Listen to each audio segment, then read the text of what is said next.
Verset 1, on parle du Père. 2, on parle de l'Esprit. Verset 3, on parle du Fils. Et on dit Père, Fils et Saint-Esprit. Un seul Dieu, ils se parlèrent entre eux. On va faire l'homme à notre image, à notre ressemblance. Ce verset veut dire beaucoup de choses, mais notamment deux choses. Première chose, on va faire que l'homme soit esprit comme nous sommes esprit. Jean 4, verset 23-24, il est écrit, car Dieu est esprit. Dieu est esprit. Donc on va créer l'homme, la femme, esprit.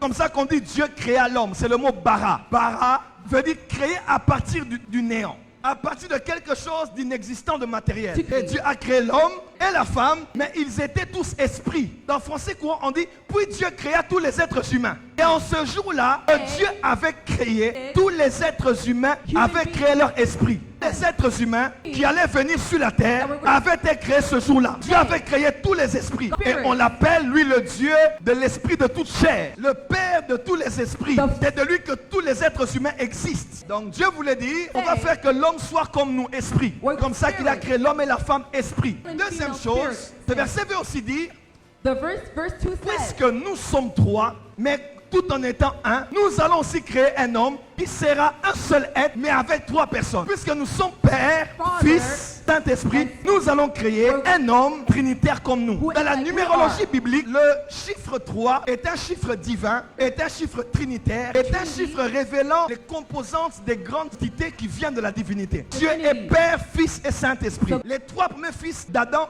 étaient Caïn, Abel et Seth. Les trois fils de Noé étaient Sem, Cham et Japheth. Le tabernacle était composé du parvis, du lieu saint et du lieu très saint. Dans le tabernacle, il y avait trois métaux. Il y avait l'or, il y avait l'argent et il y avait les reins. Dans le tabernacle, il y avait trois liquides. Il y avait l'eau, il y avait le sang et il y avait l'huile. Dans le tabernacle, il y avait trois lumières. Dans le parvis, la lumière du soleil. Dans le lieu saint, la lumière du chandelier. Et dans le lieu très saint, la lumière de la Shekinah. Dans le tabernacle, il y avait trois offices. Dans le parvis, il y avait les Lévites. Dans le lieu saint, sacrificateur. Et dans le lieu très saint, le souverain sacrificateur. Dans le tabernacle, il y avait l'arche de l'alliance. Dans l'arche, il y avait trois choses. La manne, le bâton de Moïse et il y avait les tablettes de la loi. Dieu a rendu témoignage de Jésus dans trois lieux. À Tabor, au Jourdain et dans le temple. Et Dieu a ressuscité trois morts. La fille de Jairus, le fils de la veuve de Naïn et Lazare son ami. Que ces trois choses demeurent.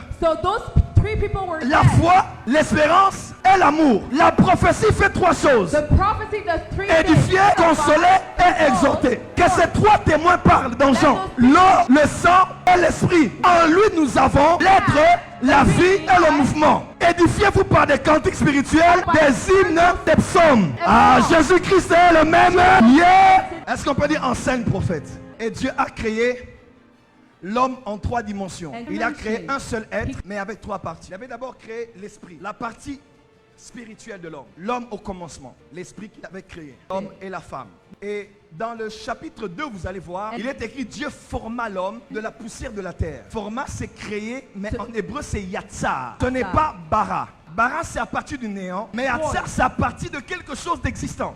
Dieu a créé à partir de la poussière de la terre. Il a créé, il a formé l'homme et il a pris cet esprit qu'on appelle aussi le souffle de vie par les Hébreux. Il a pris cet esprit et il a soufflé dans le corps de l'homme. Et le contact de l'esprit et du corps ont créé ce qu'on appelle l'âme. Voilà pourquoi l'âme, proche du monde, proche de la chair. Mais l'âme aussi immatérielle comme l'esprit. On peut avancer. Donc l'homme est esprit, âme et corps. Et avec moi, je suis esprit. J'ai une âme, je suis dans un corps. Donc Dieu a créé l'esprit. Il a mis l'esprit dans un corps et on a eu la création de l'âme. Voilà pourquoi l'esprit vient de Dieu. Le corps vient de la terre. Et dans Ecclésiaste, on dit, lorsque l'homme meurt, le corps rentre à la terre d'où elle a été tirée et l'esprit rentre à Dieu qui l'avait envoyé. L'esprit est en toi. Ton esprit, c'est la partie spirituelle de ton être qui te met notamment en contact avec Dieu et le monde spirituel. Dans ton esprit, il y a la communion de Dieu en esprit et en vérité. C'est cette dimension-là qui te permet d'être en communion avec Dieu.